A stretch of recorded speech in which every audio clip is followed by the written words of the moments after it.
Hello বন্ধুরা, ক্রিক India চ্যানেলের আমার সমস্ত দেশ ও প্রবাসী ভাইদেরকে জানাই আসসালামু আলাইকুম। আজকে শুরু করতে চলেছি খুবই একটি ইম্পর্টেন্ট বিষয় নিয়ে।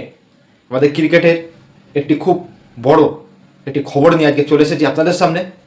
কি খবর এবং কি ইম্পর্টেন্ট খবর, সেই খবরটি শোনানোর জন্য আপনাদের সামনে ক্রিক ইন্ডিয়া চ্যানেলের হয়ে আমি যে নিউজটা আজকে আপনাদের সামনে প্রকাশ করব, সেটি প্রকাশ করার আগে একটি কথা আপনাদেরকে জানিয়ে দিই বন্ধুরা, আমার এই চ্যানেলকে অবশ্যই আপনারা লাইক, কমেন্ট, সাবস্ক্রাইব করতে ভুলবেন না।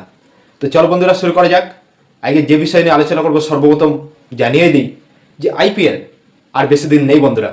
28 তারিখ থেকে শুরু হতে চলেছে মহা ধামাকা এবং প্রত্যেকটা টিমের প্লেয়ার যেখানে খেলা হবে তারা সেসব মাঠে গিয়ে প্র্যাকটিস অলরেডি শুরু করে দিয়েছে।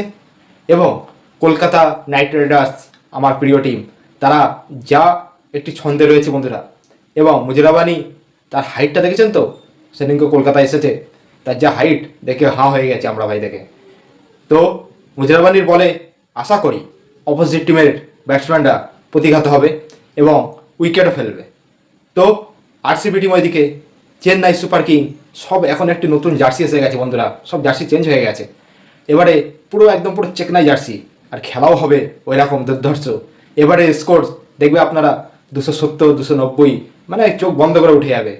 খুব হাই স্কোরিং ম্যাচ হবে, কারণ প্রত্যেকটা মাঠের ওরকমই পিচ তৈরি করা হয়েছে যে যেন হাই স্কোরিং যেন রান হয়।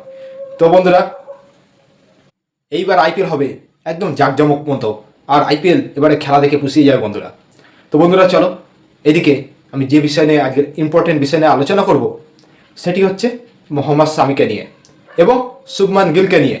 আপনারা দেখেছেন T20 ওয়ার্ল্ড কাপে শুভমান গিলকে চান্স দেওয়া হয়নি বলে সে প্রেস কনফারেন্সে অনেক কথা বলেছে। যে সৌরভ গাঙ্গুলি একটা কথা বলেছিল বন্ধুরা, যে মানে সৌরভ গাঙ্গুলি যখন ক্যাপ্টেন ছিল, যখন টিমের ক্যাপ্টেন ছিল, তিনি কি করতেন, যে প্লেয়াররা খারাপ খেলেছে বলে তাদেরকে মানে টিম থেকে ছাঁটাই করবো তা না, টিম রাখতে অ্যাকুরেট টিম এবং প্লেইং ইলেভেন, সেই প্লেইং ইলেভেন নিয়ে খেলতো। কিন্তু আমাদের এখন বর্তমান যুগে কি হচ্ছে, সব চেঞ্জ হচ্ছে, আদান প্রদান করা হচ্ছে। দেখেন অভিষেক শর্মা এতগুলো ম্যাচ খারাপ খেলার পরেও লাস্টে যে একটা ম্যাচ খেলেছে, ওতে তার নাম হয়ে গিয়েছে। ঠিক শুভমান গিল সেই রাগ অভিমানটা পুরো ঝেড়েছে সেদিনকে প্রেস কম। শুভমান গিল সরাসরি টুইট করে দিয়েছে বন্ধুরা, যে ভারতের প্রাক্তন বোলার মোহাম্মদ শামির মতো বোলারকে বসিয়ে রেখেছে। হ্যাঁ, মোহাম্মদ শামি, মোহাম্মদ সিরাজের মতো বোলারকে বসিয়ে রেখে, যাদের বোলিং এত ভালোও না, হ্যাঁ, তাদেরকে খেলাচ্ছে এবং এদেরকে বসিয়ে রেখেছে। সেই ওডিআই এর ক্যাপ্টেন হয়ে আমি তো এটাই ভেবেছিলাম যে একজন ক্যাপ্টেন যতক্ষণ না লড়বে ততক্ষণ কোনো প্লেয়ার চান্স পাবে না।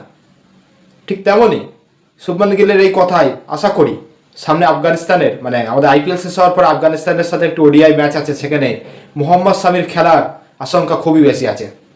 আর মোহাম্মদ শামি আসলে মানে ভেবে নেবেন বুমরার অতটা প্রবলেম হবে না, জাসপ্রীত বুমরার জুটি পেয়ে যাবে মোহাম্মদ শামি, আমাদের জাসপ্রীত বুমরা, ওইদিকে আর্শদীপ সিং থাকুক, খুব ভালো একটা বোলিং, একটা হার্ডওয়ার্ক, মানে আমাদের বোলিংয়ের একটা শক্তিশালী এসে যাবে।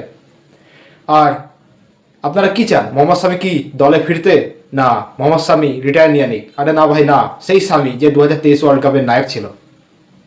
তো বন্ধুরা, এবারে আইপিএল খুব জাঁকজমক মতো হবে। আইপিএলের সম্পূর্ণ প্লেইং ইলেভেন আমি খুব শীঘ্রই আলোচনা করব এবং আমার চ্যানেলের সাথে অবশ্যই আপনারা থাকবেন, আমার চ্যানেলকে অবশ্যই আপনারা সাবস্ক্রাইব করবেন। দেখা হবে পরের ভিডিওতে। টাটা।